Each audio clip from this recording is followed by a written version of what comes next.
Good morning, everyone, and thank you very much for being here with us. Today, we begin a series of reflections, conversations, forums on the Amazon, connectivity, indigenous territories, a challenge in the new global framework of biodiversity. These reflections and conversations are being promoted by the North Amazon Alliance with the support of Campaign for Nature. I would like to thank in a very special way the participants in this first panel, Ana Maria Hernandez, Elena Alves, Harvey Locke, Felipe Serrano, and Ernesto Raes. And I would like to thank especially Juan Bello, who will be moderating this meeting. Juan Bello is a biologist with over 20 years of experience in biodiversity. He is the head of the United Nations program here in Colombia, the Program for the Environment, and is a focal point for Peru, Ecuador, and Bolivia on ecosystems. This is going to be a very special panel, I think. I am very interested in hearing what they have to say, and I am sure that I will learn and I will be inspired by the participation and the new ideas that will be presented. I thank you very much for being here, and I give the floor to Juan Bello. Thank you. Martin, it is a great pleasure being with you on this first session of the series of webinars. It is an honor to share this space with you, especially because of the topic that we are addressing today. And being able to talk about the Amazon in terms of indigenous territories connectivity is vital, not only for the region, but also for the whole planet. So that is why it is an honor for me being the moderator of this session. As you mentioned, today we have the honor to have an excellent group of 5 experts that are here today as panelists. I am going to introduce each one of them, and then we will begin with their interventions. So first of all, it is a great pleasure to present Ana Maria Hernandez, President of the Intergovernmental Platform on Biodiversity and Ecosystem Services. She has over 25 years of experience in international environmental law and international negotiation on biodiversity. We have been colleagues at the Alexander von Humboldt Institute in Colombia, where she was the director of International Affairs Office, and at that time as head of International Affairs of the Ministry of the Environment, Housing and Territorial Development of Colombia. Also, she was a professor at the University of Rosario and Pontificia Universidad Javeriana in Bogota. Welcome, Ana Maria. We also are here with Harvey Locke, lawyer and environmentalist. And after many years of volunteering in conservation initiatives, Harvey became a full-time conservationist dedicated to national parks, wilderness, wildlife, and large landscape conservation and connectivity and climate change.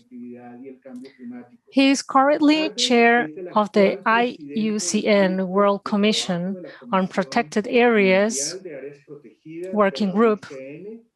The group is in charge of analyzing Beyond the Age Targets Task Force, and he is co-founder and senior advisor to the Yellowstone to Yukon and Nature Needs Have conservation initiatives. Welcome, Harvey. We are also here with Felipe Serrano, who is Executive Director of Nature and International Culture in Ecuador. Felipe is a biologist, master in management of tropical biodiversity, University of San Pablo, Spain, and he was also a university professor for many years. It is a pleasure to have you here, Felipe.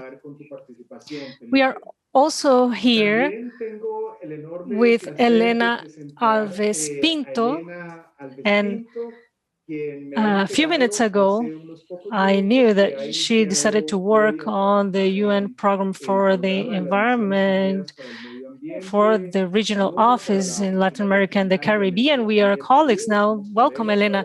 Elena is a biologist with a master's degree in applied ecology and conservation from the University of East Anglia and a doctorate in ecology and conservation from the Federal University of Rio de Janeiro. She has more than 8 years of experience in topics related to biodiversity conservation, land use change, environmental economics, and political ecology.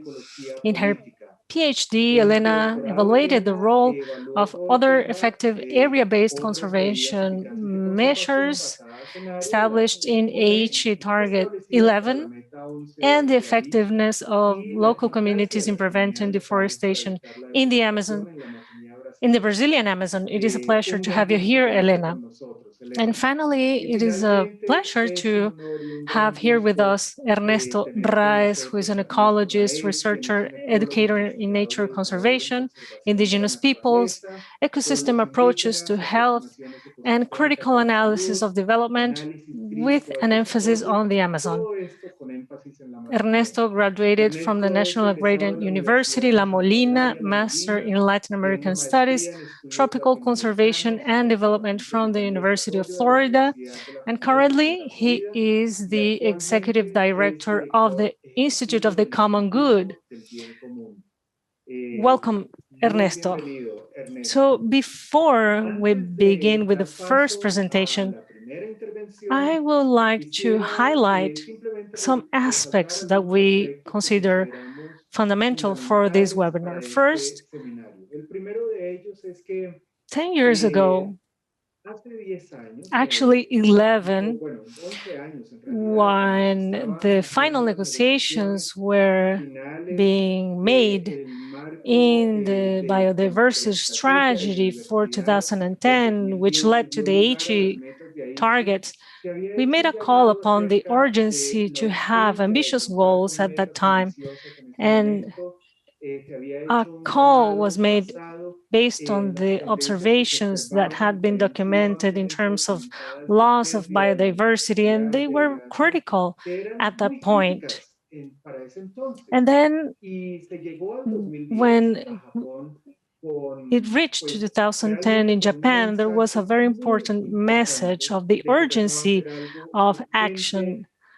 There was a need to something to be made in order to reverse that loss of diversity. Last year, we had the chance to see different reports of the states of biodiversity, starting with the 5th report in terms of global perspectives of biodiversity, the GBO5, where it was stated that in general, it was not possible to achieve the Aichi targets. Some improvements had been made in some specific points, but in general, the targets were not achieved. Additionally, we've had a series of other reports, of course, the IPBES reports, as well as other reports as the Worldwide Fund. Also this year, a report was issued on the leadership of Peru, which is called May Commence with Nature.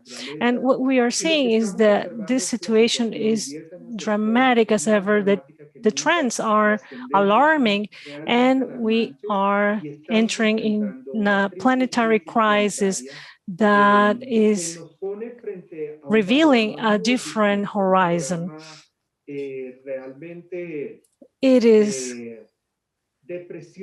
of course, there is a sense of urgency, because what we could have made 10 years ago, now we have to do it faster and in a more strengthened way. In that context, we are seeing this new framework of global diversity, which has a different view, 2030 and progressively until 2050. We have to take this into consideration because we are moving towards a vision of living in harmony with nature, but that vision is each and every time very little, because biodiversity degradation is cumulative. And for that reason, we have to think of what does ambition mean in terms of these new targets and goals?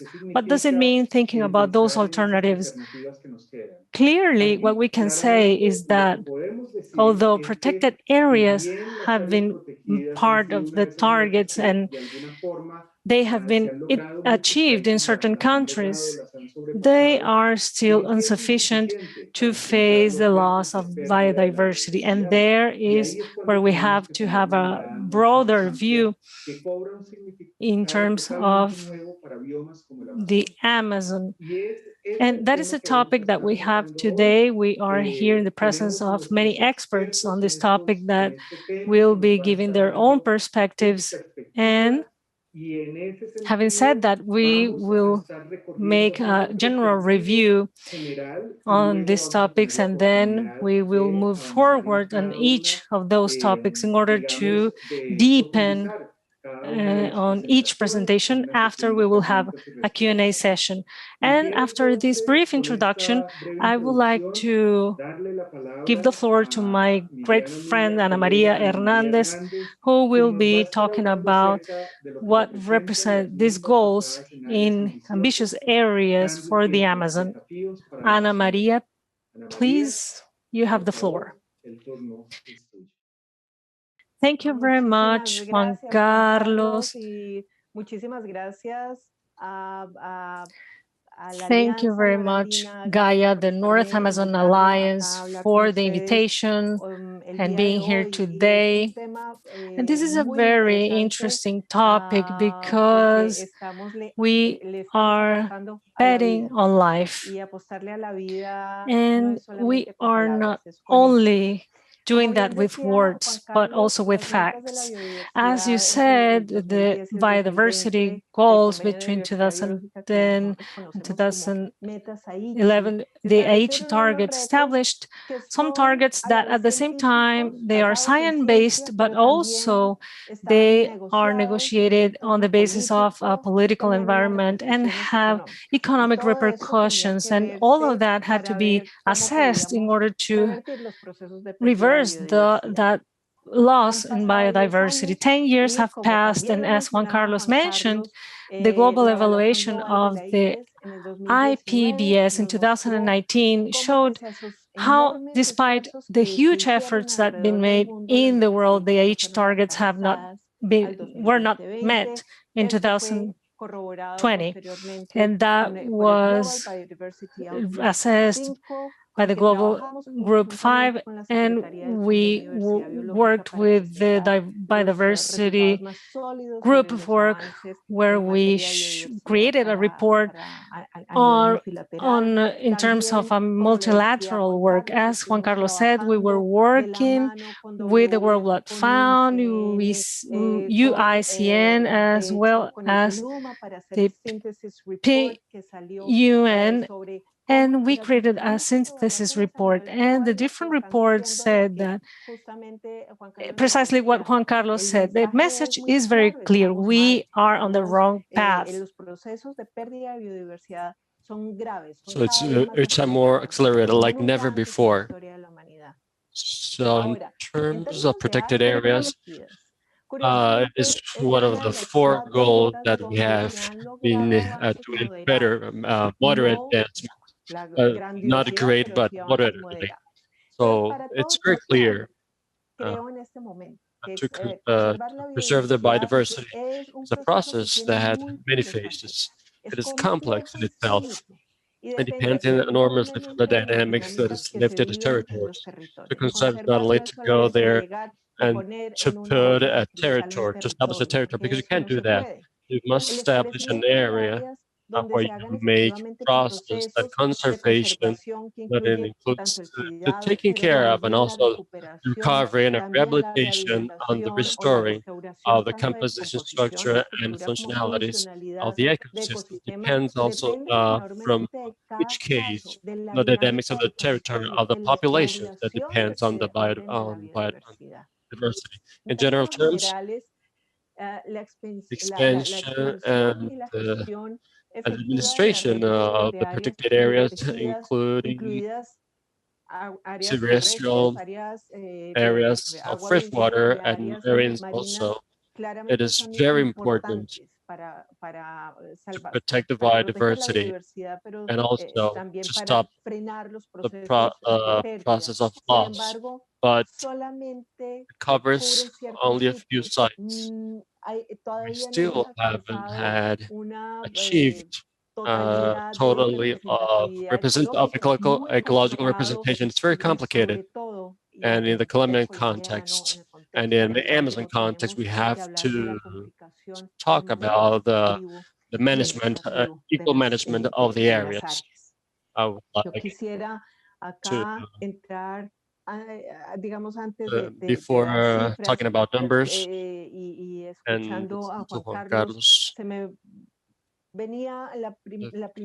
had this question, the goals, the framework of the multilateral conventions of the global agendas that we establish are the goals that we achieve on paper. How can we make that the goals that are established, we can really make them happen through actions? We can make compromise, ambitious compromise, not only on paper, not only on making larger areas, but making them more effective in the management of the capacity of controlling and the recovering capacity of the areas that were protected. Now, let's remember that the main driver of the loss of biodiversity is the change of the use of the soil and the sea.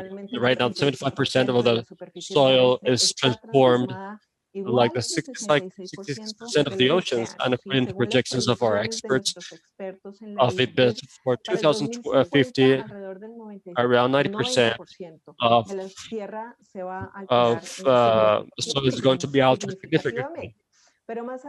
So more than that, of the loss to drivers of the change of the soil, and there's also the overexploitation of species, the pollution, the climate change, the invasive species also. More than that, we have to know the different drivers of biodiversity loss. The ones that have to do with our behavior, has to do with our goals and the social values.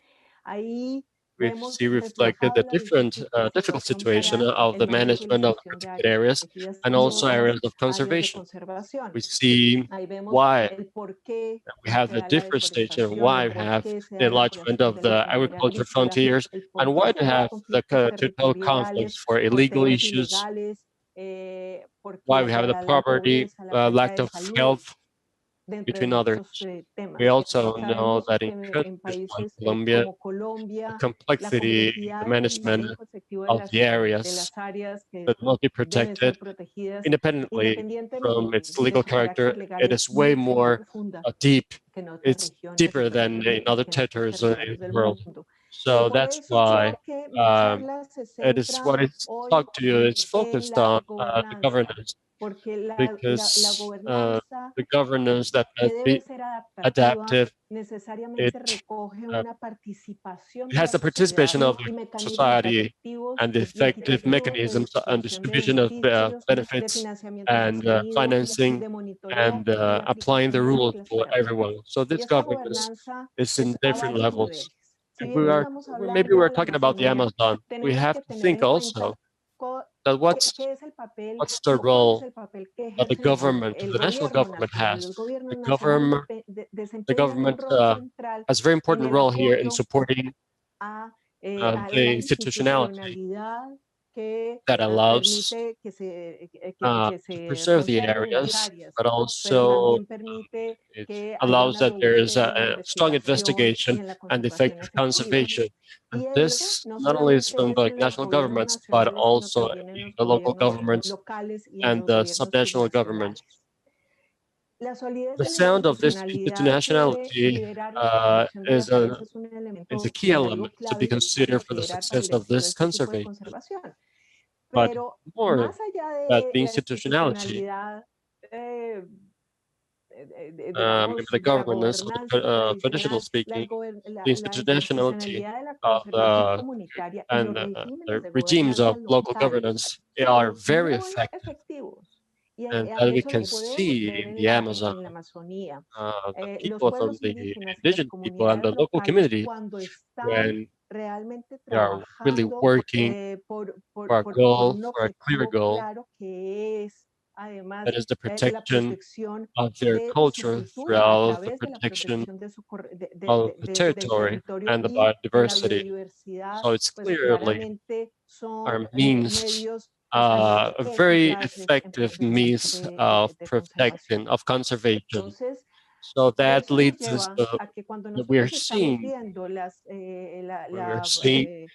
the work of establishing of the areas, the protection of areas. We can't say that this is an issue only scientific and a legal issue, but it is also related with the social process. The creation of the capacity and cooperation is totally necessary to work with communities, authorities, and civil authorities, also with indigenous people, with organizations, big organizations that are in different territories. Another subject that is very important from the governance for these territories, so complex territories like the Amazon, is the traceability and the action of to solving illegal problems. And this not only is to be inside of the state, inside of the areas that are protected, but out of those areas also, because there are some corridors. And the implementation more than protected areas also include to fight the illegal traffic of wildlife, of timbers, etc. So we have to know that we can't talk only about specific areas, territories, but the mosaics of conservation and all the connectivity that we need, not only on the scientific area, but also for the corridors of biodiversity, but also so that we can work together with the drivers of loss of biodiversity. So to conclude, because I think I already exceeded the time, the conservation is based on areas. It's one of the most important mechanisms effectively to stop the loss of biodiversity. But to talk about the conservation based on areas, maybe it is important to say that more than the percentage of the territory that is covered, what is important, what is said at the beginning, is the effectivity in the management of the conservation that is resulting from that management. This must go more than the protected areas. It is very important that there is a link between the work that has been done in and out of the areas to establish the impact of the connectivity, coordinate the management, and establish mechanisms of restoration of biodiversity with a capacity to work territorially with the community and monitor permanently that effectiveness and the impact of the areas and other measures of conservation based on areas. So I hope that this is a message that maybe can tell us from the global how we're looking this, how to make it happen, but also related with goals related with areas, and to be ambitious goals. And the ambition also is related with our capacity of doing, of action. Thank you very much, Ana Maria. I think that has been great to see that different points that you say and the different perspectives where what's related with the work of all the community of IPBES related with this issues, with the subjects. How this, for example, issues like governance comes out, and it means also how to look these problems from different angles. Later, we'll have the opportunity to interchange some of the ideas and have some conversation related to this topic. I would like to give the word to our following panelist, Harvey Love. As I said, he is the president of such an important group inside of the protected areas. And Harvey will talk to us about what represents the challenges, the new challenges, the emerging challenges in the context of the global framework of biodiversity. Harvey, please, the floor is yours. Bueno, entonces, okay, so I will speak in English for the most part, and I have some slides in Spanish. It is a pleasure to be here with you from my home here in Canada, from the Penns National Park. So let's begin with the con la meta Aichi 11. The current global target for conserving areas is 17% land and fresh water and 10% of marine and coastal areas. I was appointed chair of a panel that was invited to ask the question, what's actually necessary to do? And it's called the Beyond Aichi Targets Task Force.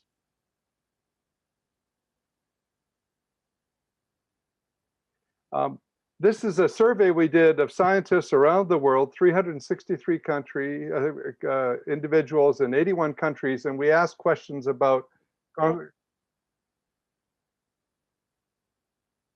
And an important question was, what do you think of Aichi Target 11? Is it enough? And the answer was, it is nowhere near sufficient. There's enormous consensus that it's nowhere near ambitious enough. Then we asked the question, what do you think of the bigger targets? Like nature needs half, la mitad para la naturaleza, or half Earth, or 30%. Much stronger agreement that that's what we need, very large, ambitious targets. This is a published study, Woodley 2019. We also did a study of the scientific literature, all the literature published over many years. And we found that the call to protect about half the world was well supported in the literature, which ranged from 30 to 70% or more.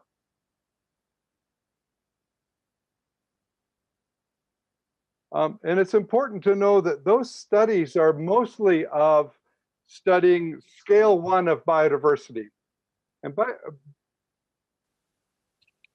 biodiversity occurs in 3 scales. Scale 1 is species, genes, and ecosystems.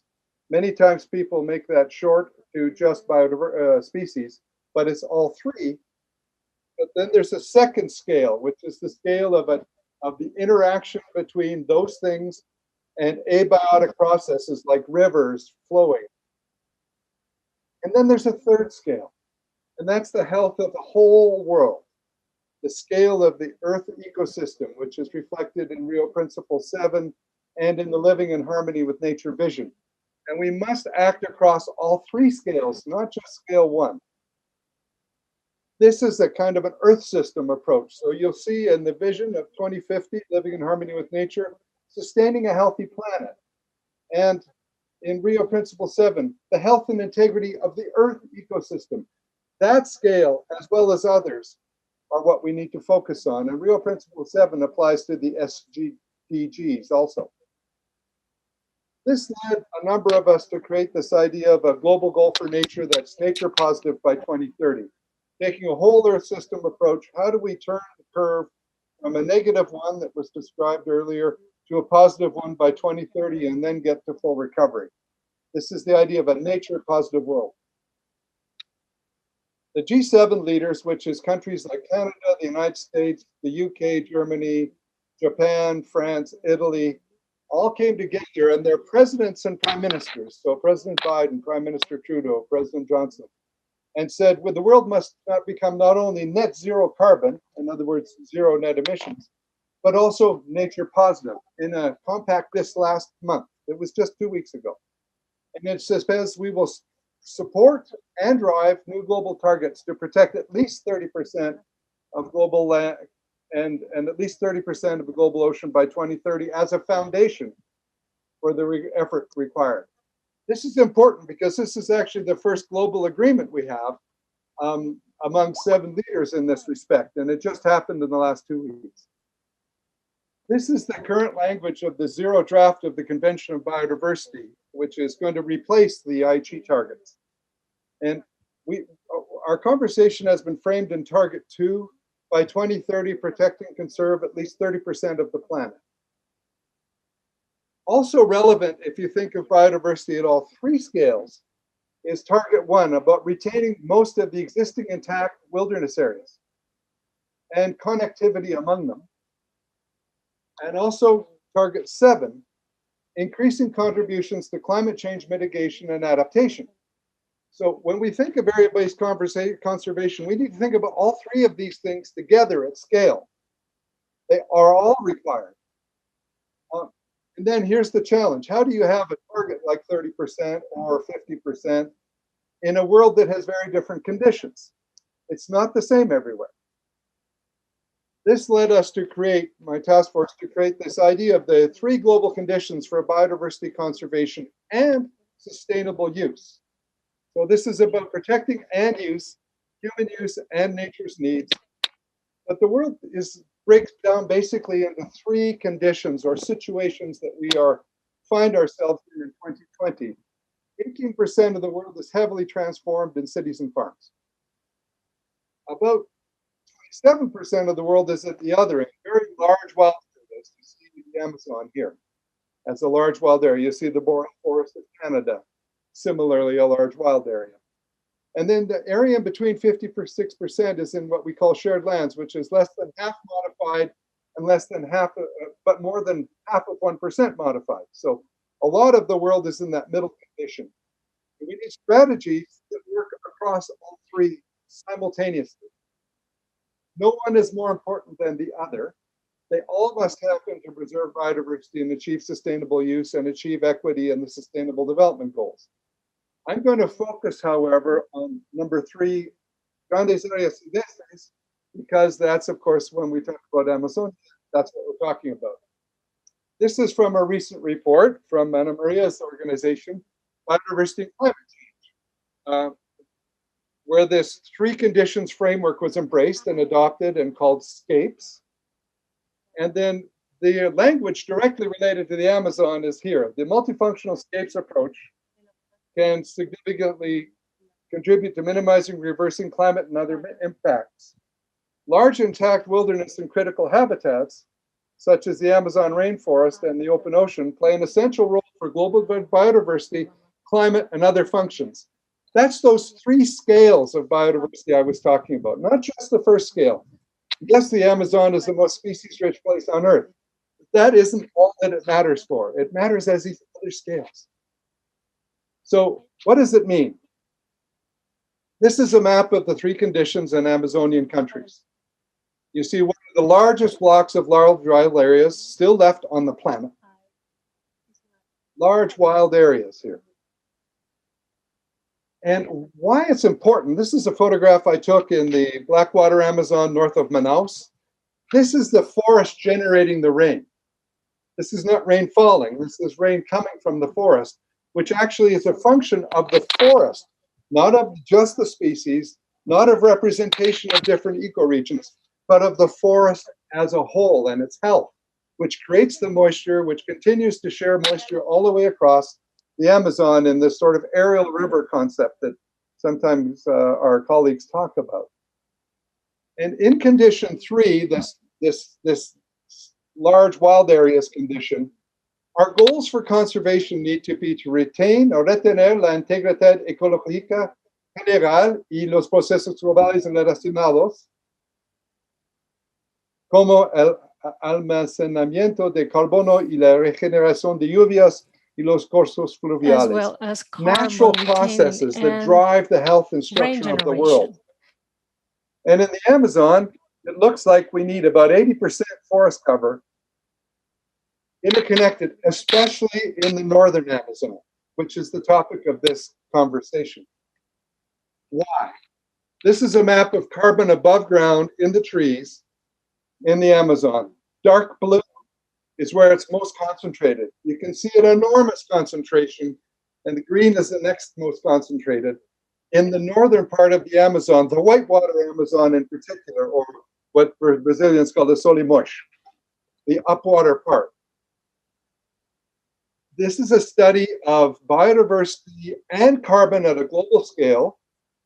And the carbon in this case is both in the soil and in the trees, so peatlands and in trees. And this shows that the upper Amazon is one of the most important places on Earth for combined values of carbon and biodiversity, just like you see northern Canada's boreal forest, the Congo Basin, Southeast Asia, the Yunnan area of China, Western Ghats of India. There's very important places for both biodiversity and carbon. So we need to be focusing on what these systems need at the Earth system level. If we look at the world's free-flowing rivers, which are essential hydrological process that animates the entire landscape, is essential to the maintenance of life on Earth. It's heavily compromised across basically three conditions also. And the Amazon, particularly the northern part of the Amazon, is one of the great concentrations of free-flowing rivers on Earth.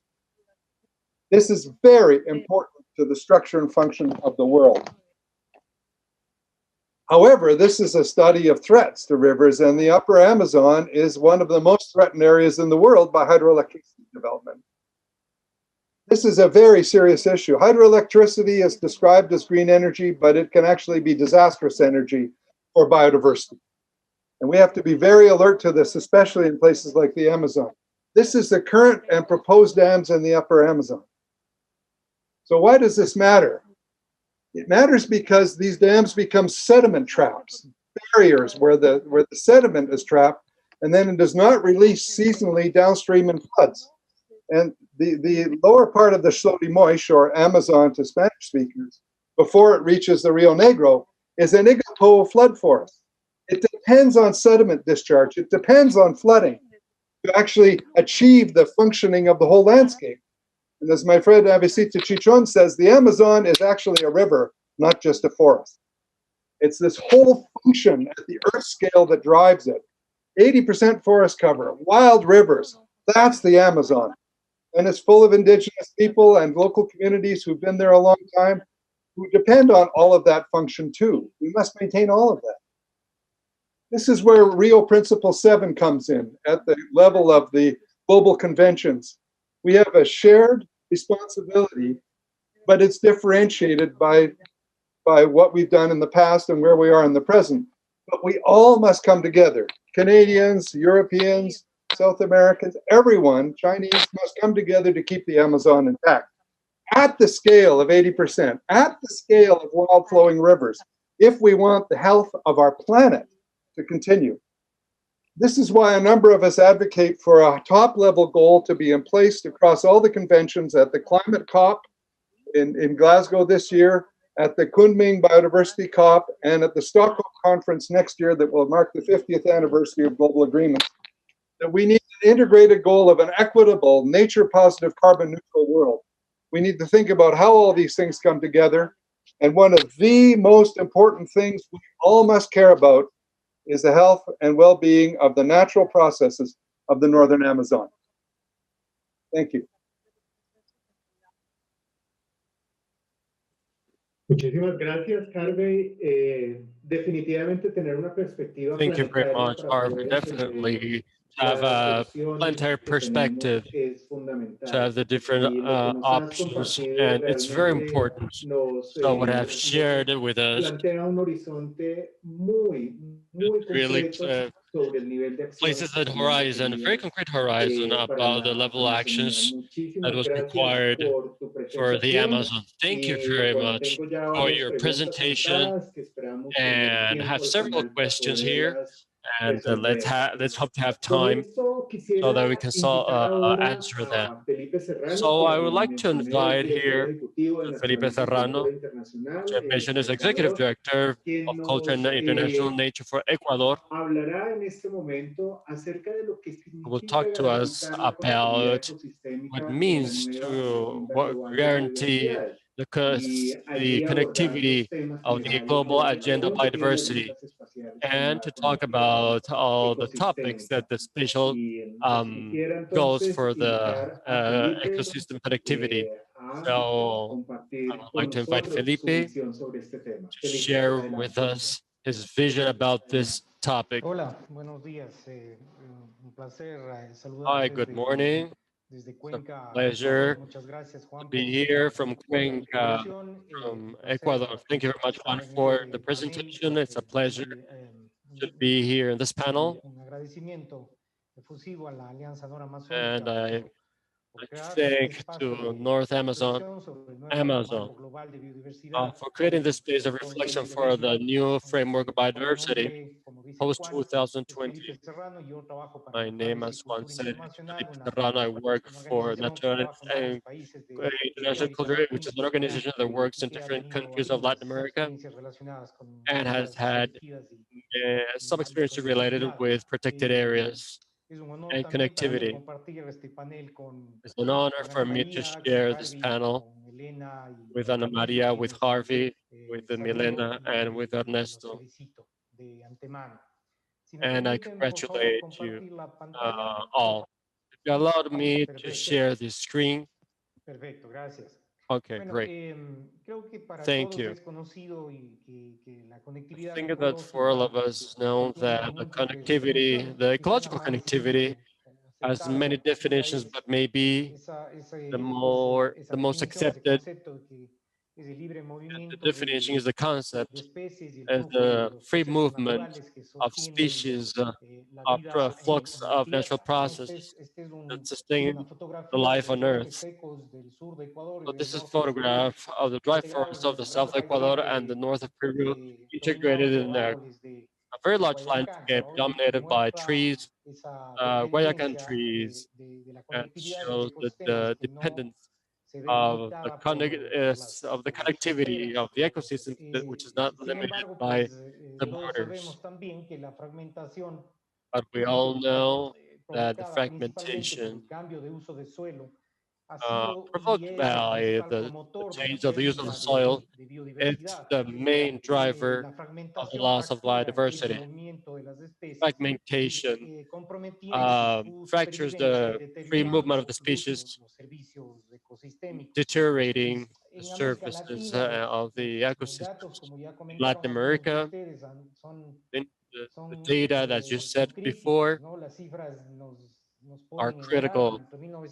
The numbers make us to be alerted in 1970 and 2016. Between these years, it was reduced between around 94% the population of the vertebrate species. This is an alarming number. It shows that the protected areas are isolated and the intact areas of the planet or of the other scales of the territory, like Harvey told us, isolated, do not offer a warranty to sustain the biodiversity, and neither for the social, economical, social processes.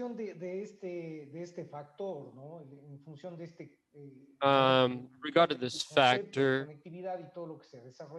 of the conflict of connectivity and what is developed in the planet in the recent years, and especially in the last decade, each goal also already saw for 2020 that at least the 70% of the terrestrial areas of continental waters it was conserved through the system of protected areas managed in a efficient way, ecologically represented and very well connected.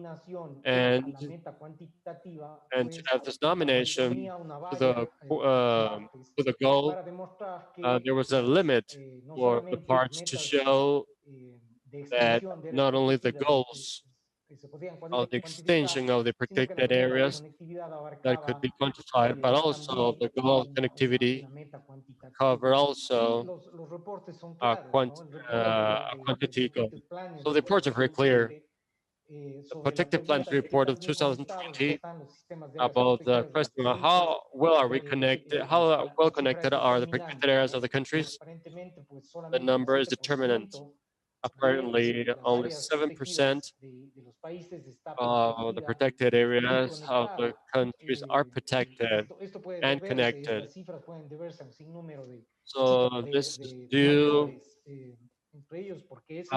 because of numerous factors, because this is the reality, or maybe there are defects on the reports, there are fails in the reports of the parts. So I think it has been very important for the development of the methodologies to evaluate the connectivity of the terrestrial areas. I understand that has been an important effort in methodology for the quantification of the marine areas. But in this scenario of the post-2020, we have methodologies, very interesting methodologies that are standardized to report the connectivity also in a scale that not necessary that are the jurisdiction of the countries. What I've seen for the countries that constitute the tropical Andean countries that constitute the most important part of the Amazon basins, we have seen that there has been a lack of the acknowledgement, official acknowledgement of certain strategies of management that are not institutionalized in norms of the countries. And there has also been the lack of information for other effective measures for the conservation that has still not been integrated to the reports. This means that the results for the Andean tropical countries especially, and for the Amazon, can be seen from an subjective perspective. Last year, 2020, in an effort, we made with the Humboldt Institute of Colombia and the Andean University of Simón Bolívar, from Simón Bolívar University from Venezuela, and the Natura Foundation in Bolivia. We made analysis of the covered protected areas in regional scale in the Indian countries that constitute the high Amazon basin. This effort, I think, that it establishes an important standard to standardize a methodology, the quantification of the connectivity, also to share this methodology with all the countries, Andean countries, a methodology to incorporate the evaluation of the ecoregions of the countries that made that establishing the protected areas in the 5 Andean countries, around 1,200 protected areas in these 5 tropical Andean countries. And also it was incorporated an analysis of the special human fingerprint to identify some measure the limitations of connectivity that the protected areas have in these regions. The results shows us 14% of the protected areas of these 5 countries be protected and connected in 2020. So we couldn't achieve the goal of the 17% that was previously established in Aichi. The areas, the extension of the areas, we achieved 21% of the protected areas, but and the areas has doubled from 2021, but only a fourth of the ecoregions of the Andean country would surpass the 17% of their protected area and interconnected areas. Ana Maria already said it, and Harvey already said it. 2020, we couldn't achieve the connectivity goal and representative, and it gives us many questions in the new decade. How well are these goals established, or these connectivity goals, and what would represent for the Amazon? What would this mean to the planetary scale, as Harvey told us, or what would this mean for a local scale also? I wanted to share this experience for the case of Ecuador. It has been a great challenge to gather the information related to protected areas and other effective measures for the conservation in the country. For the study that just I mentioned, and what we realize here is that the national reports did not acknowledge, and in the country there was not officialized the strategies for the development of connectivity among the protected areas of the country. In spite of the country,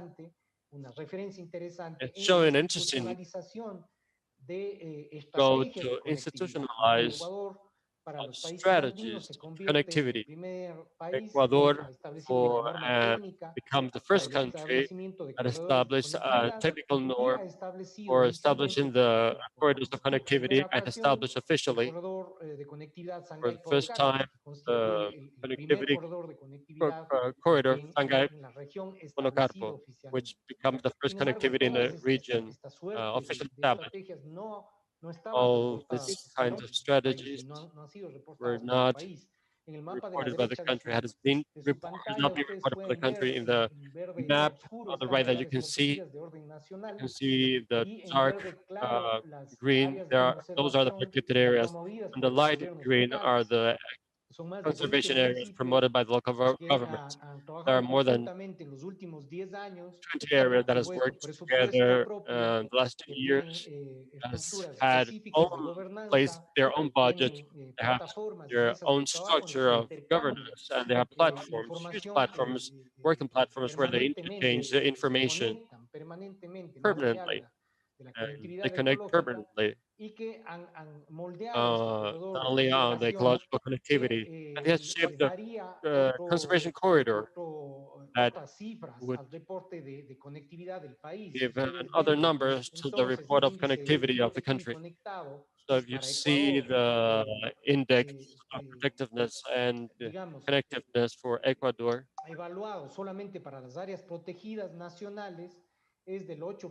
and only for the protected area, it's only for 8.4%. And if you mix all the strategies that are worked in this territory, that has decades of development, where there are in local investments, the index that is, the country would be the only one in the Indian region. I am not sure about this number, but that would be the only country that will achieve the Aichi protected and connected targets. This will make us think about the capacity that the Andean and Amazon countries have, as well as the systematization capacity of these experiences of connectivity, ecosystem representation of the region at the north of the Amazon basin. There is a region, a connected region of more than 250 million acres, and certainly our colleagues will refer to later. And it needs to be evaluated and shown in the reports. This will put in evidence all these initiatives.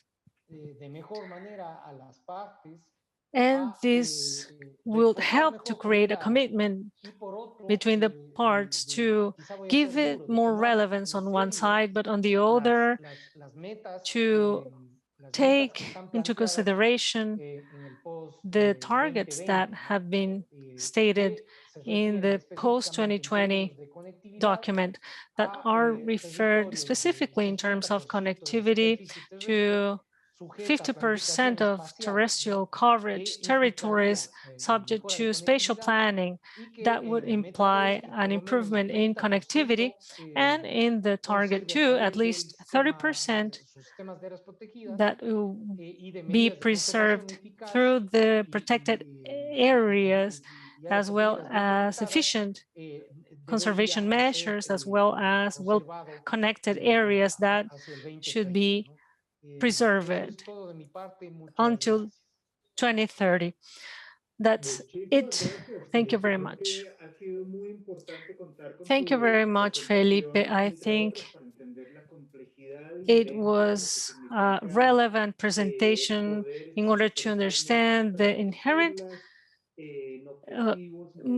reasons to translate those goals in measurable targets and measurable actions in the territories and achieve other aspects that beyond the declaration has to do with, of course, the connectivity representation, as well as the usage of all those aspects. As you mentioned, there is a series of questions that are still unanswered and very complex to address. There is also the need to set alternatives in order to translate those ambition levels in other approaches that can be relevant for the states and the governments. And later we can deepen in this topic, because for the Amazon, there are many implications. So thank you very much, Felipe, for your presentation. And with this, I have the pleasure to give the floor to my colleague, Elena Alves Pinto, who will be talking about the UMEX as the complementary strategies, the other effective area-based conservation measures. So let's deepen on this topic about the OECMs and why they are important in order to achieve the spatial targets in terms of conservation, protection, and sustainability of biodiversity. Elena, you have the floor. Thank you very much, Juan. Good afternoon. It is a pleasure being here in this webinar with you. I will be sharing my screen perfectly. Thank you very much. So, gracias. Entonces, and otherwise I'm going to speak a not very good Portuñol. So, good afternoon, everyone. It's a pleasure to be here. I'd like to thank all of you for your presence and for the invitation. So, as Juan already mentioned, I'm Elena Alves Pinto. I am a postdoctoral researcher at the Federal University of Rio de Janeiro, and I've just recently joined the UNEP team. But the work that I'm presenting here is based on previous research and on my PhD that I've been developing, that I finished last year, and on research that I've developed in the past year. So the views are my own. So I'm going to talk about these other effective area-based conservation measures that we call OECMs and present some of the perspectives for the complementary conservation and strategies regarding the global biodiversity framework. I'm going to divide my presentation into two parts. So first of all, I'm going to start talking about the context. So what are OECMs, where they come from, and then I'm going to move to present some of the perspectives, getting in more detail about what are the opportunities and challenges of these areas. So starting with the context, first of all, and I'm going to present here something that most of you have already seen and are quite familiar with that. Harvey also presented in his screen, and I'm not going to go and read through that, but it's important that even though we are already moving to the next round of targets, it's important that we go back to 2010 and to Aichi Target 11, because this was the first time that this term appeared. So basically what it says is that by 2020, ecosystems and biodiversity should be conserved through a system of protected areas and other effective area-based conservation measures. The problem is that once this was defined and the targets were approved, no one really knew exactly what this term means. So policymakers, national leads and practitioners, they didn't know how to proceed and how to identify these areas.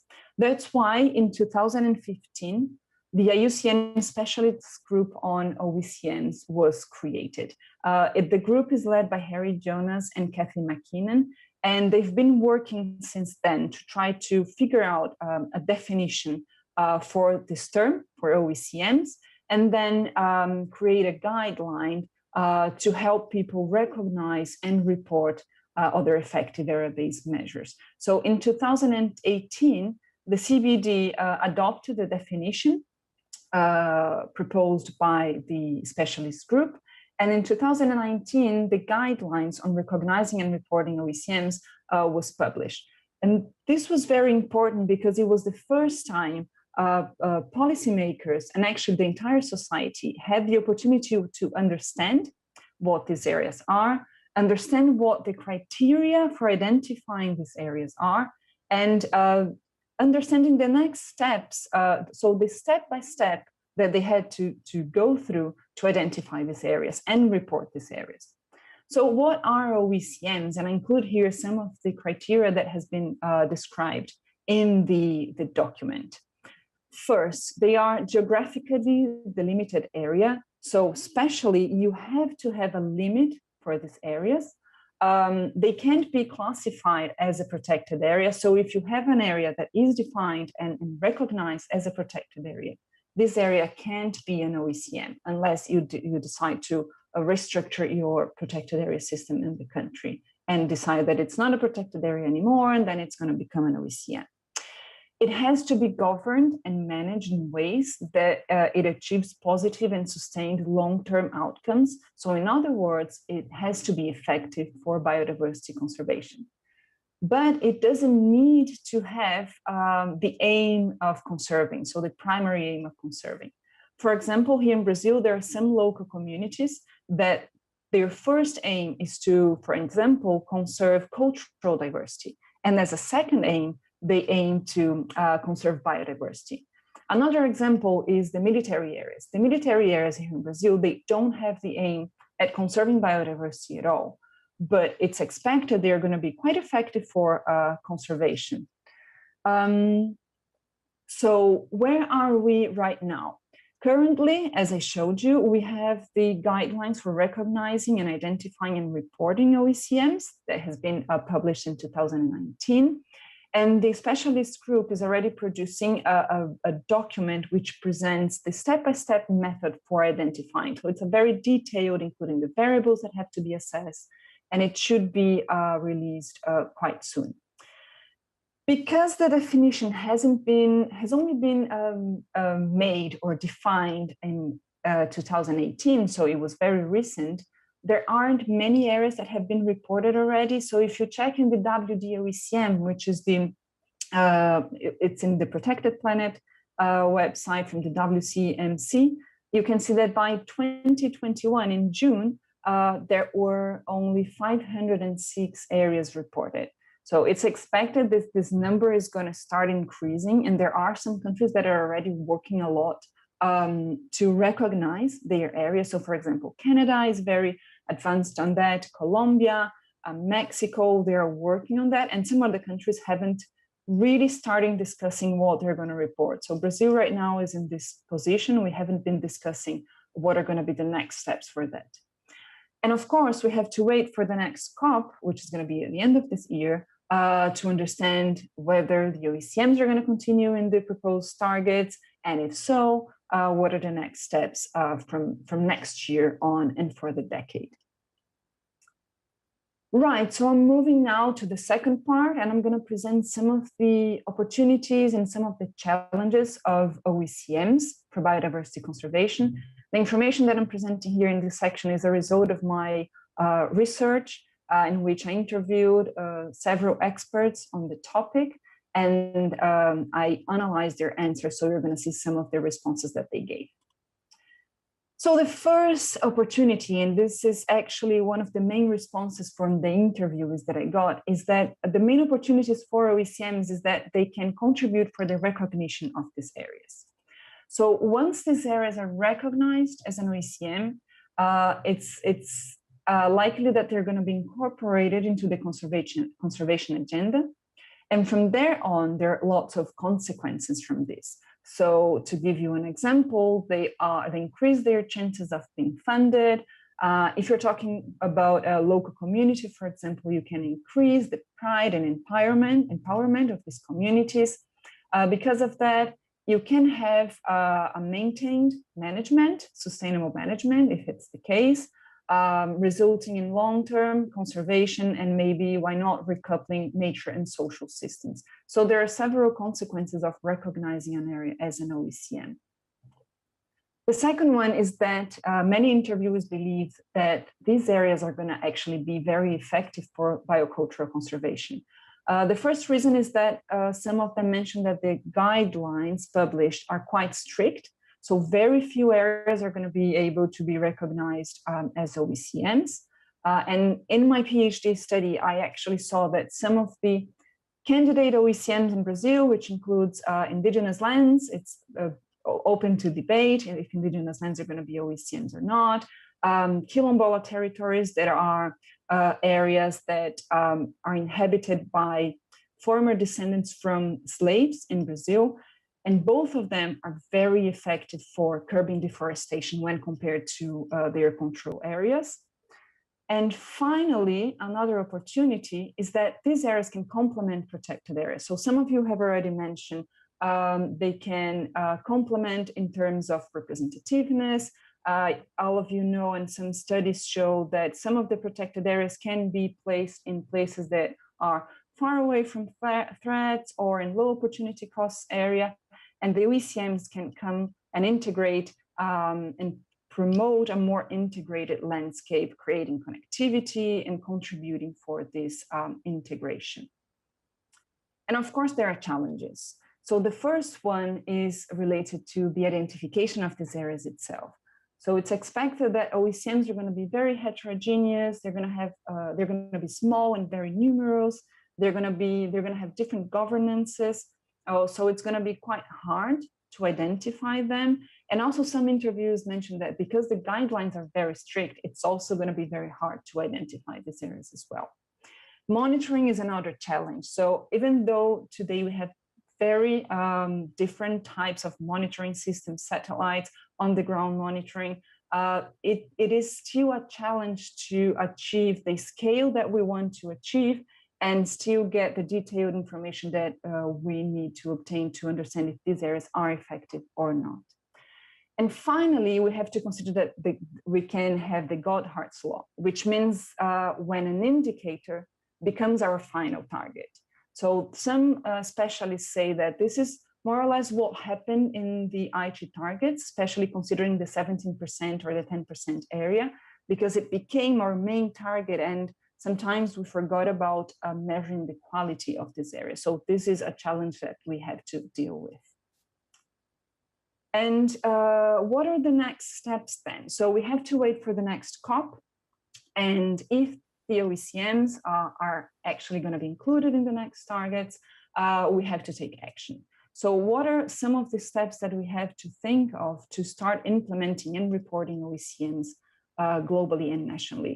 So the first thing is to disseminate the criteria established in the guidelines. So people have to know what OECMs are. They have to know what are the criteria for identifying these OECMs. Second, countries have to assess which areas should be candidate OECMs. So which areas in their territories are going to be evaluated against the criteria mentioned in the guidelines. And also it's important that countries create a national framework to elaborate databases of OECMs that can communicate with the WD OECM from WCMC. And I'd like to close here saying that it's very important that we remember that OECMs are not here to compete with protected areas, but they are here to complement protected areas.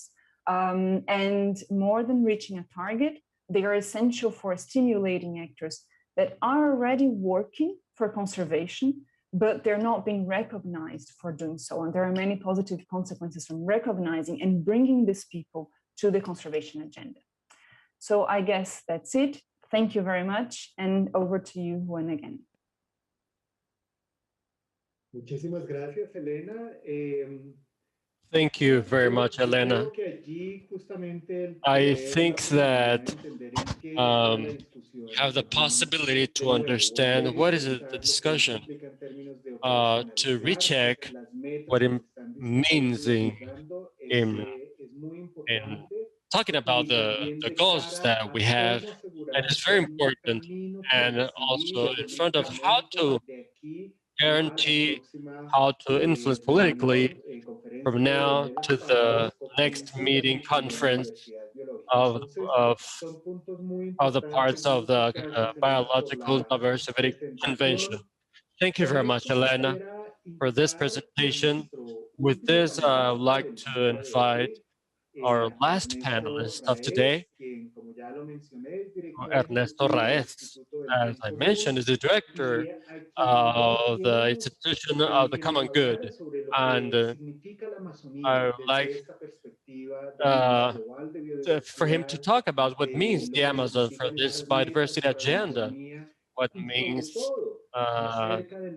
the goals for the Amazon, and also for the role of the indigenous territories would be a special goal, a very ambitious goal. Ernesto, welcome.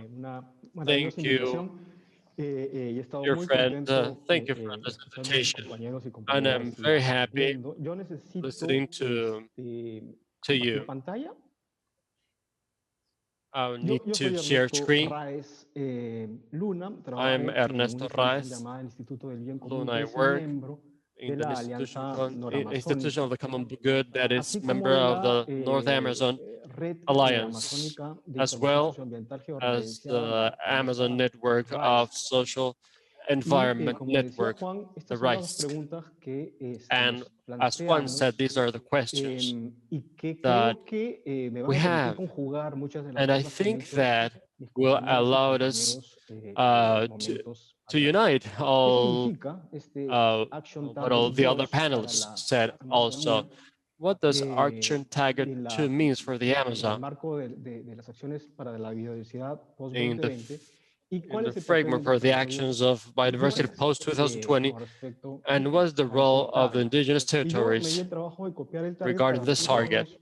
And I wanted to remember us in its original version that for 2030 to protect and conserve throughout a system of protected areas and other measures based on areas that are effective for conservation and that are connected, at least 30% of the plan, with a focus on particular areas that are important for biodiversity. This goal, 30-30 goal, has some conditions that are very significant for analysis.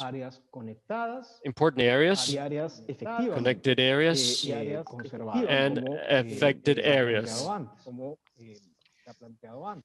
Like before said, the Amazon is naturally important in terms of biological diversity, is the least fragmented area on the planet, is the most diverse biodiverse place in the world, in richness of species, and as Harvey said, a dynamic position of wetlands and aquatic ecosystems of forests, and the forest is not the Amazon is not an homogeneous place area of trees. In the country, it's a big lab, biological lab. The Andean Amazon, particularly, as Harvey mentioned, has high concentrations of carbon, and that those soils that are flooded with wetlands associated with the Amazon basin, they come a lot before than from the woods. And it comes all together, and the Amazon is the representation of the carbon of these lowlands. The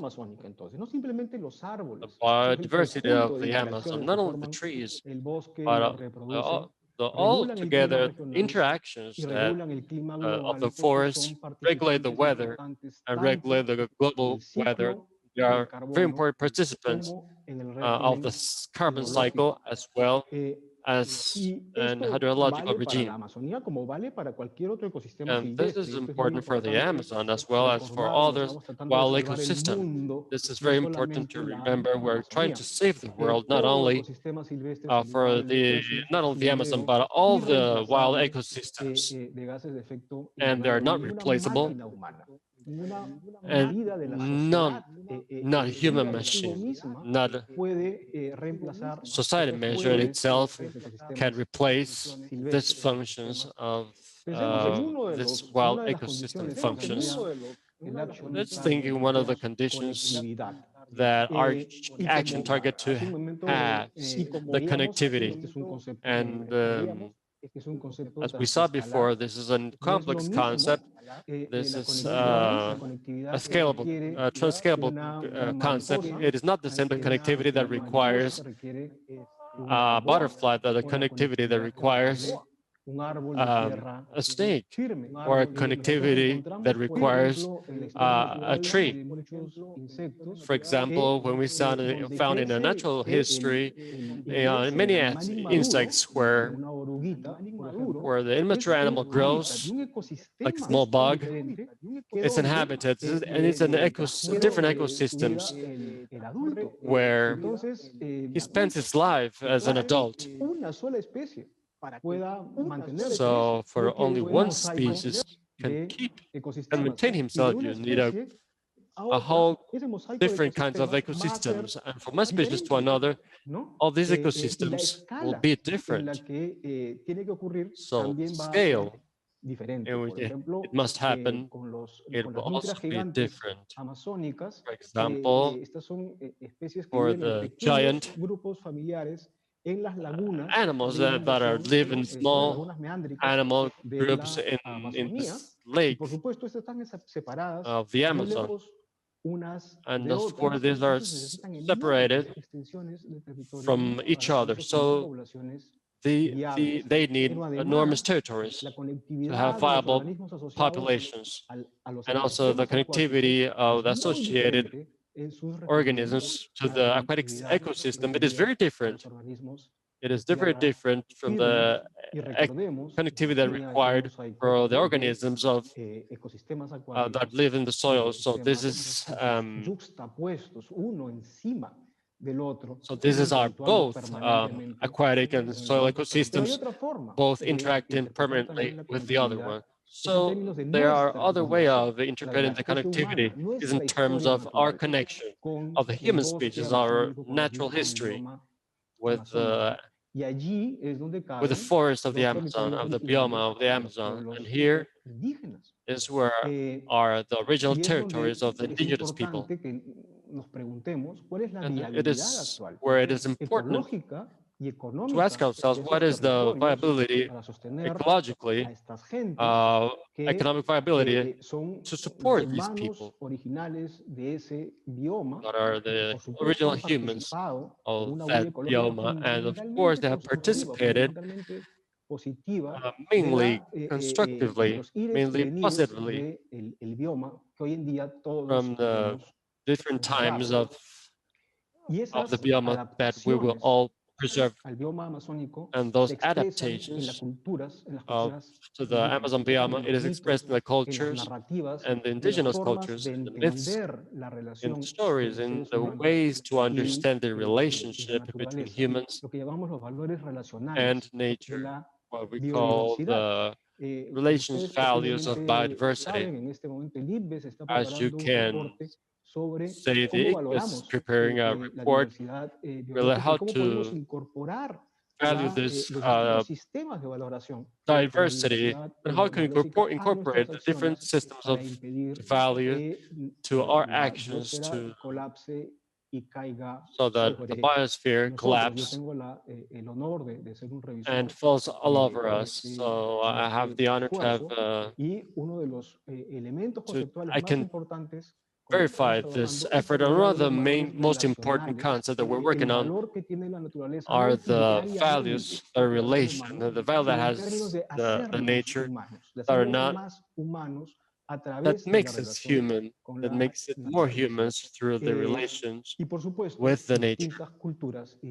And of course, different cultures and different populations and different times of human history has different ecological fingerprints, and there's no doubt that this civilization, the current civilization, has one of the worst relations imaginable with the nature. As the General Secretary of the United Nations said, we are at war with nature. This is suicidal. And also, we can also talk with other kinds of connectivity. We can have the perverse connectivity that are in the Amazon in comparison with the demand of fuel and the materials that are required to sustain the international commerce, agricultural products, illegal products, traffic of wildlife that are mostly go to China, and this create the map of the right where the blue part indicates the most part of threats of pressures of nowadays activities. Threats are the activities that would damage the Amazon. So you can see there is like a fence around the Amazon, around the tropical forest, the largest tropical forest in the world. And during the pandemic, this has worsened.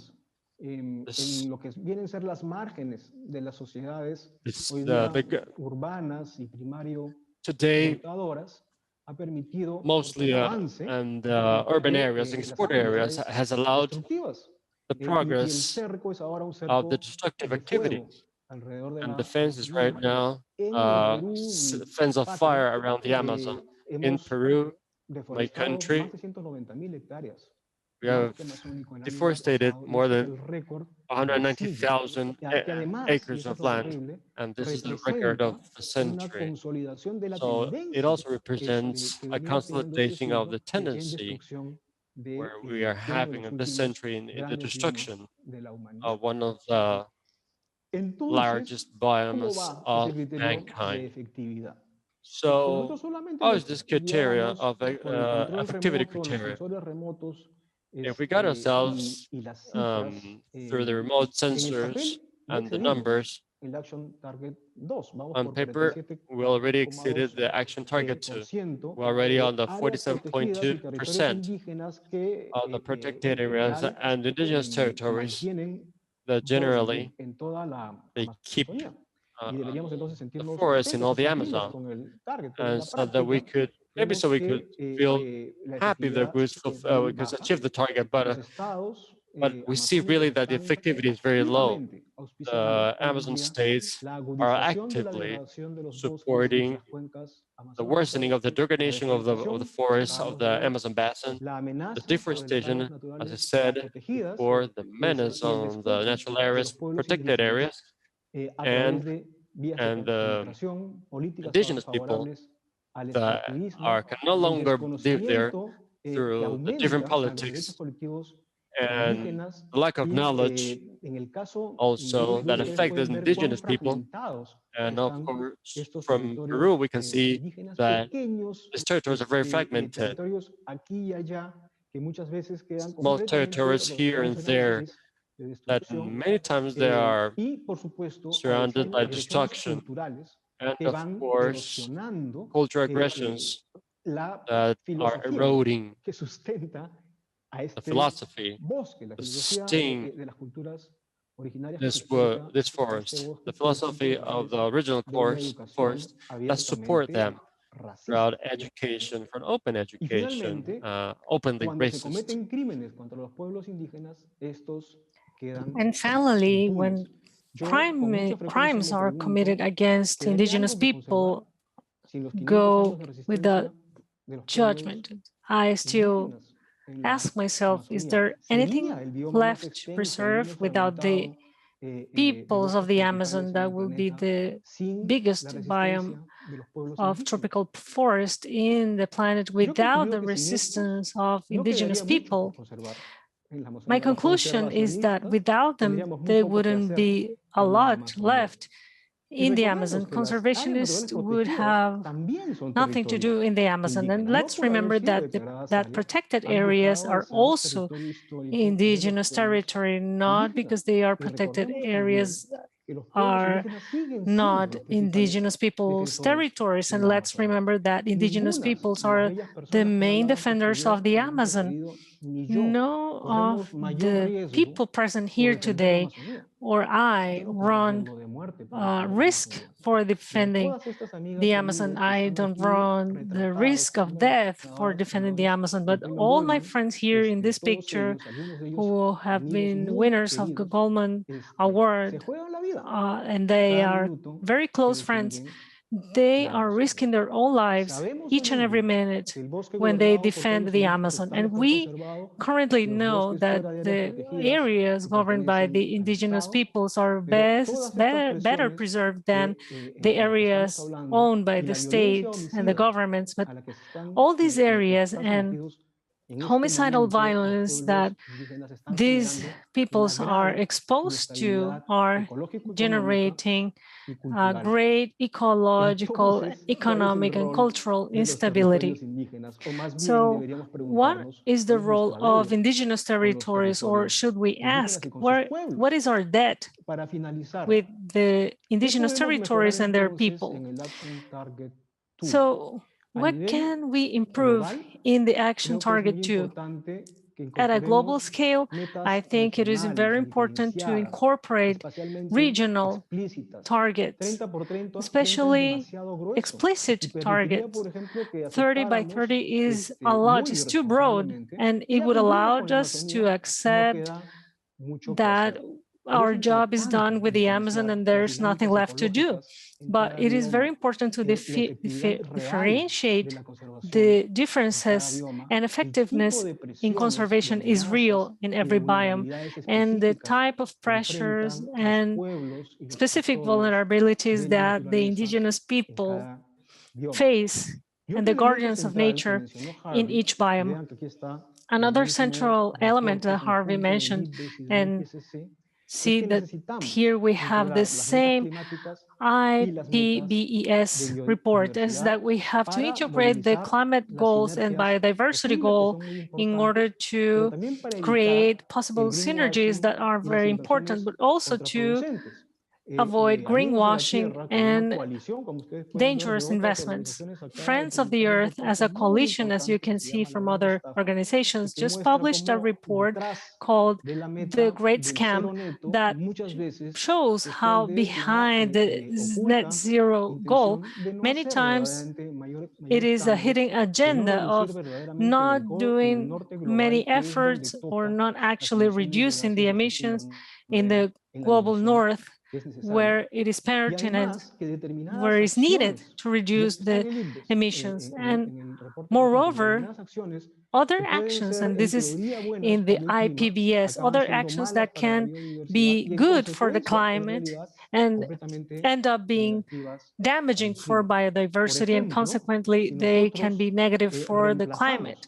For example, if we replace, without reducing demand, if we replace eolic energy, the fossil fuel energy, today it is boosting demand on timber. And where do you think that timber comes from? It comes from the Amazon forest. Lastly, what should we do about the action target 2 and specifically the Amazon? On one side, I would like to challenge any of you to explain where or which part of the Amazon is not important to preserve, where we can still destroy, and why, as all scientists and experts of the world, what we have lost in the Amazon forest, we are at an inflection point, and we are at the risk of losing carbon very quickly. Also, we know that the Amazon under stress functions as a source of CO2 gases, and we need to incorporate those connectivity goals that not only refer to the forest, but also to all that complex interaction of water and terrestrial ecosystem that begin where the Amazon begin, in the Andes. Regarding the indigenous people, I believe that we have the duty to recognize their collective rights and to reject the utilitarian perspective according to which there is a need to recognize the territories in order to be taken care of, or since they need to be taken care of because they come from there and they are the ones who know how to adapt to a rainforest without destroying it. I think we need to promote the policy-making process, and their voice is very absent. Let's realize we are talking about the Amazon in this meeting, and we do not have even any indigenous voice. And of course, I cannot substitute it or represent it. Of course, we should protect their economies, their cultures, because we should not expect them to protect their forest and keep being a marginalized community as they are, at the same time protecting their lives against organized crime and homicidal violence that many times come from the government. And lastly, we need to reject private and public initiatives that insist on the exploitation of the Amazon under the old story of development. If we are able to incorporate a political vision to the action target 2, we can still be hopeful. Otherwise, we would have wasted our time with the action targets. Thank you very much. Thank you very much, Ernesto.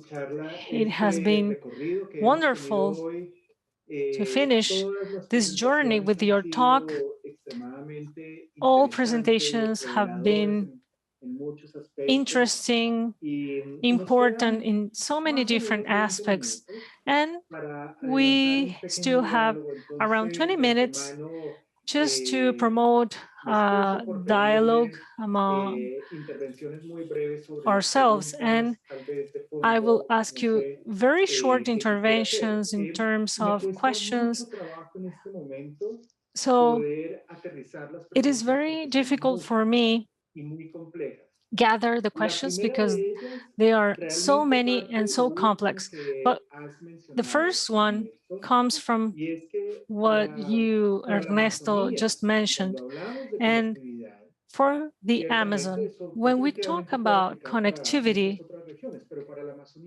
and that applies for other regions as well, but we are talking not only about an ecological connectivity or ecosystem connectivity, but also a cultural connectivity, but also about an intergenerational connectivity. These aspects are not considered when we talk about connectivity. So here we are referring to something that is explicit. So I would like to begin considering among the state members at an international level in the context of biodiversity convention, but as other aspects go beyond. When we consider this connectivity perspective, of course, cultural and intergenerational connectivity, are we entering into the human rights field as well? And here necessarily we would have to talk about access rights as well, that there are three: information, justice, and participation rights. So on those issues, we can develop on what you mentioned, how indigenous people can participate on these decisions that ultimately are about their territories, that the state are taking. It's easy to talk about each and every country as a delegation, and everything ends up in an agreement, for example, about a number, a figure, a percentage. But some countries are asking or demanding more ambitious goals, but others are so small that 30% is a lot, and so on and so forth. And among that, the reality of the territories, and even more of such strategic regions for the planet as the Amazon region, begin to dilute. So my question, and again, Ernesto, how can we ensure that the discussion of a new biodiversity global framework is between state members, including the voices of indigenous people clearly and having them clearly represented? So please, if anyone would like to comment about this. Well, since I am here, I think I can say a few words. I believe that we always run the risk in our international agreements to forget how politically deep and economic relevant that they are. In the UN Convention about Climate Change, and we know this very well because I was representing the Peruvian government there, it is the same, the indigenous people representation as a constituency than the oil companies' representation.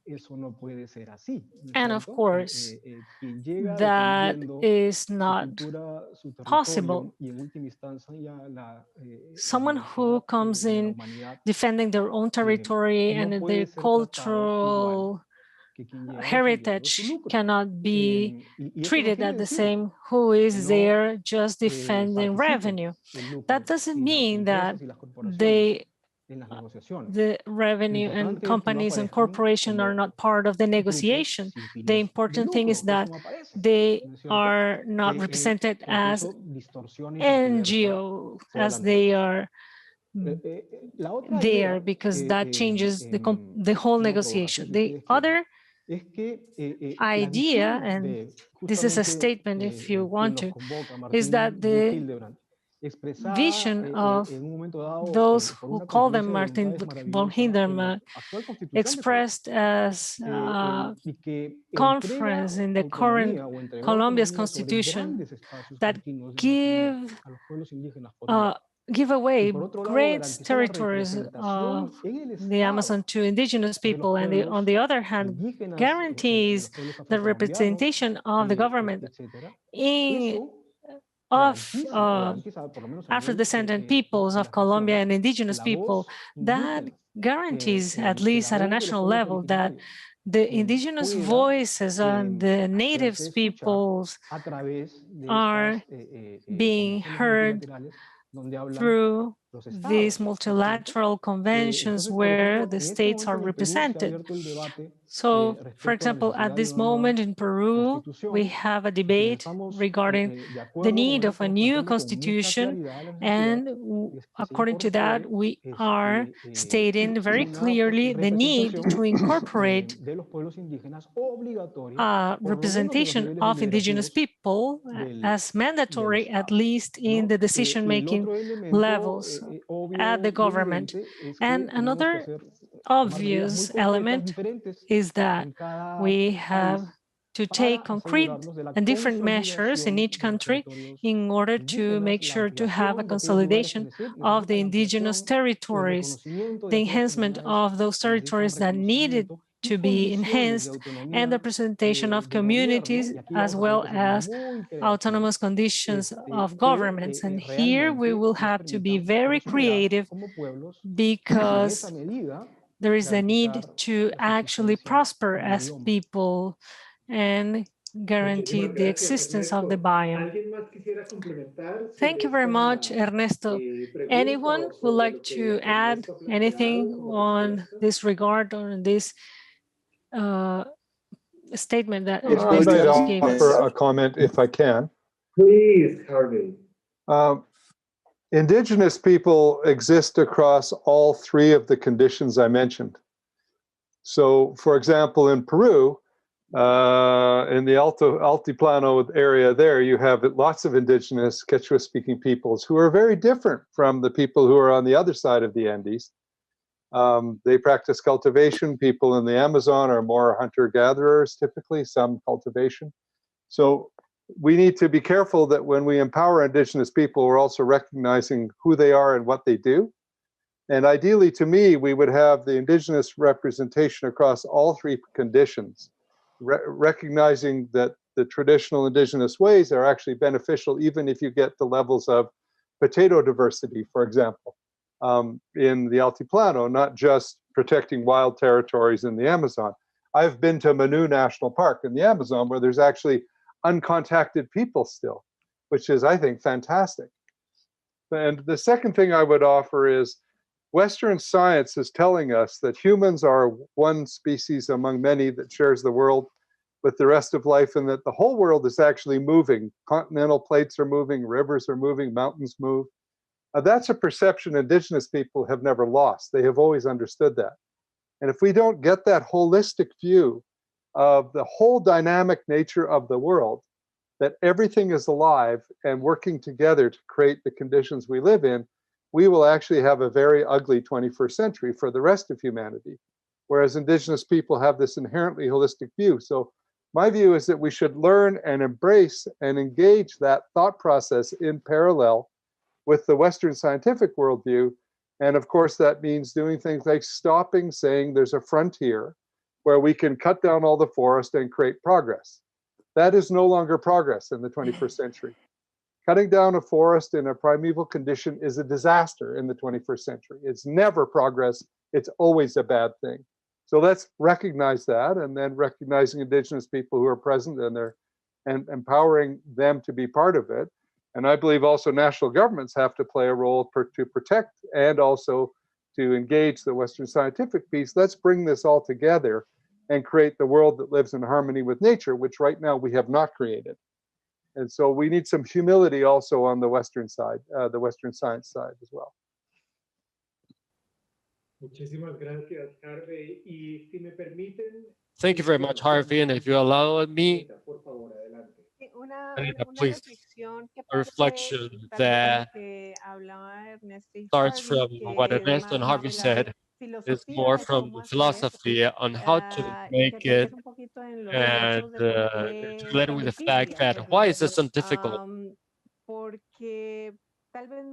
Because maybe I would like to be pessimist about this, but in the measure that we have been negotiator of the Convention of Biodiversity, but I'm also part of the world, the system and the systems of knowledge of that involves the IPES, the participation of the indigenous communities from a perspective, a political perspective, is very complex.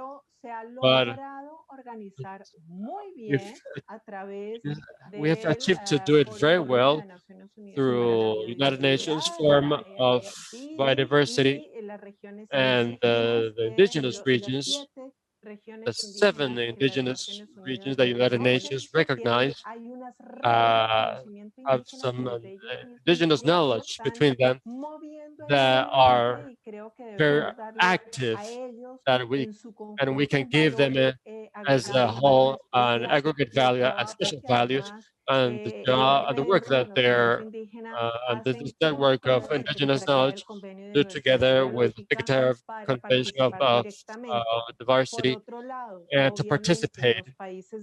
And also the countries, if I'm not wrong, have it in the indigenous group of work that invited the countries to get involved, and the negotiators also, and the representative of communities, of indigenous communities. So there was this group also. But the question is, how can we include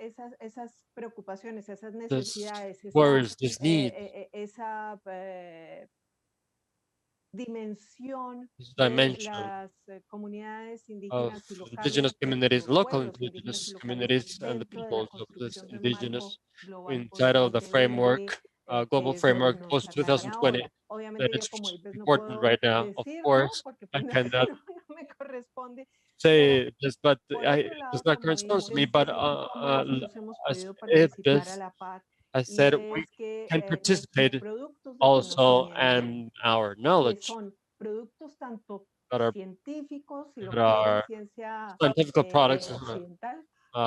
We can say the West science, but also the work and the result of our work with indigenous communities that are part of our knowledge, of the knowledge network, and we hope that they are paid for the discussions. What is important is that the decision maker not only have conscience, but also use the knowledge, but from the science, from the traditional knowledge, and from different sources we give them, so they take the decisions that are correct. We can say, okay, the Amazon is ending the Amazon. Maybe the indigenous can say that, the biologists say this, and they can see and they can and they feel that they're impacted in their life. But if the decision maker does not take the decision, it is very complicated.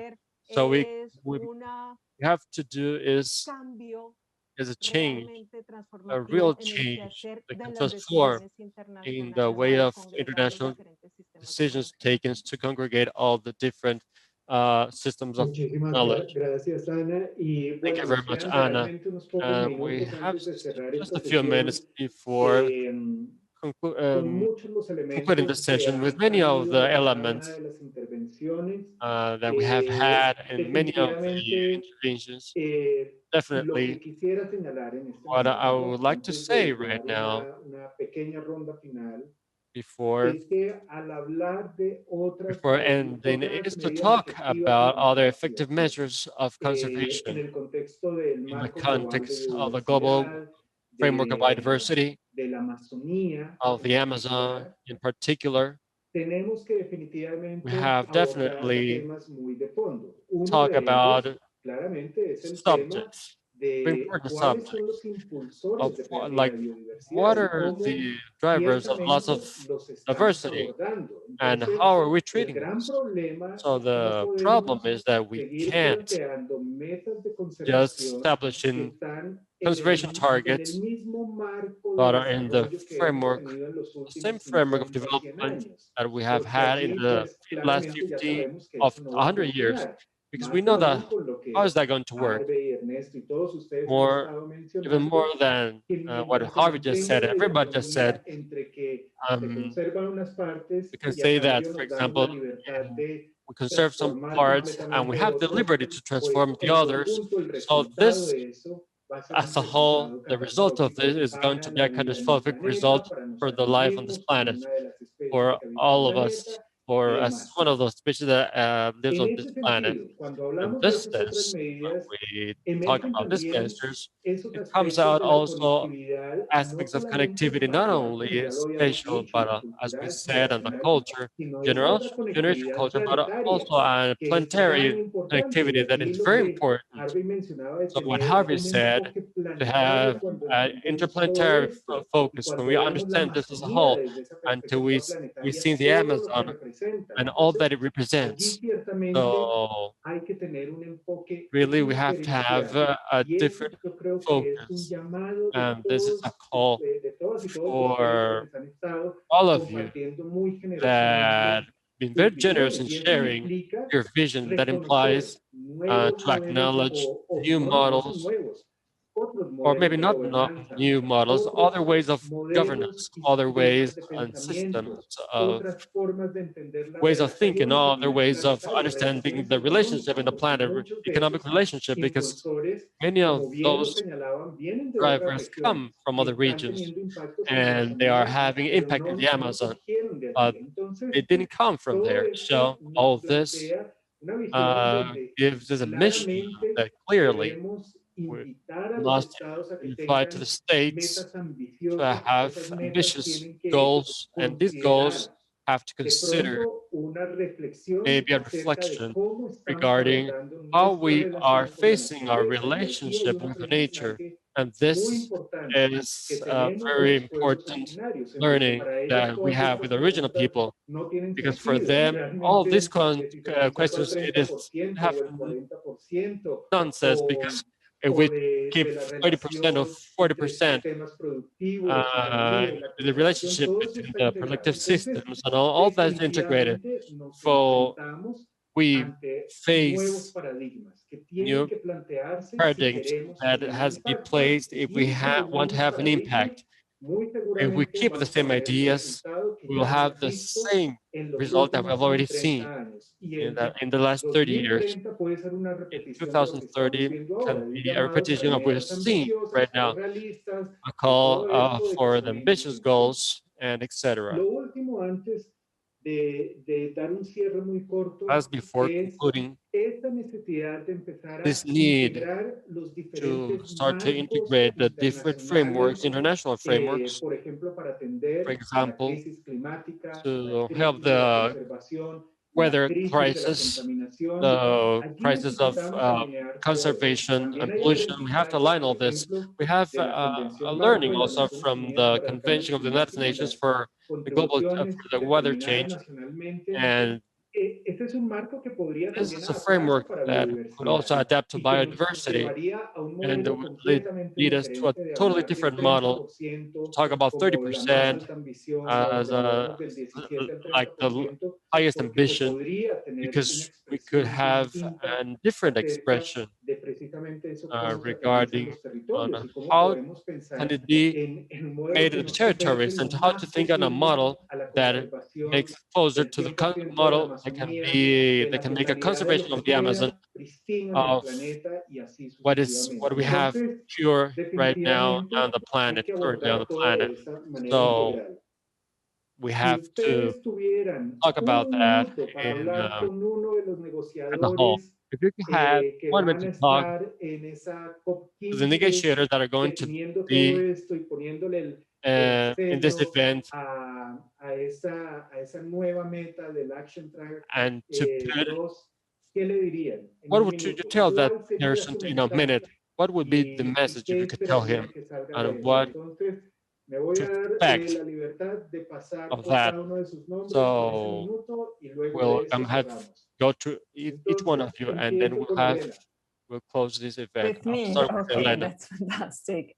That's a very hard job, but I think I would say that some of you already mentioned before that we have to change our view of how we relate to nature. So I would say that in this next round of targets, we have to consider not only the values that we are considering today that our Western society understands, but also the relational values. So how people relate to themselves, how people relate to their territories. And this is very important so we can define what the target is going to be. Because as you said, it doesn't matter. Well, it matters, but not that much if we are talking about 20, 30, or 70%, if everyone else, all the other areas understand that we have to have a different relation to the territory that we are occupying. So I think that's mainly what I would say. That's a hard job. Thank you, Elena. Thank you so much. Felipe, en un minuto, ¿qué le dirías? Felipe, in a minute, what would you tell to those negotiators? Well, it's very difficult, but have to very fast. The sense of urgency. It's very dangerous what is happening right now. The solution of how to integrate the multi-visions, diversity of visions to the goals the inhabitants have, the inhabitants of the territory that has been conserved, and they want to conserve. It has historically been a rupture between the states and the indigenous organizations of the Amazon. So it is very urgent that the organizations of civil society can have real bridges between the states and the organizations of the inhabitants of the territories. That the state know the visions of the inhabitants of the territories related with this, and the inhabitants of these territories understand also the logic of the states and the international logic. We have 2 months to do that, and we have to activate ourselves right now.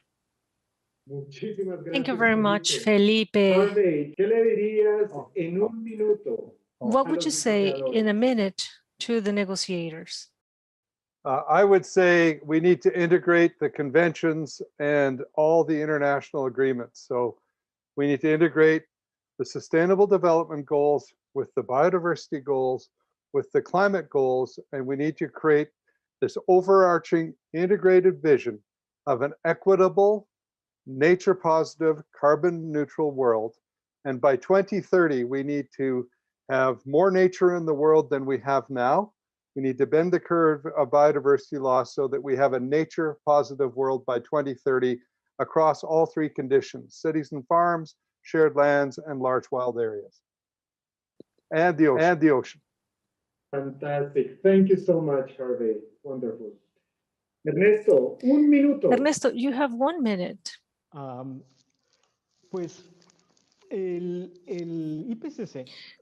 So the IPCC has said, as well as many other scientists, that we have to take unprecedented measures in human history in order to overcome the ecological global crisis. So for a negotiator, must be overwhelming, right?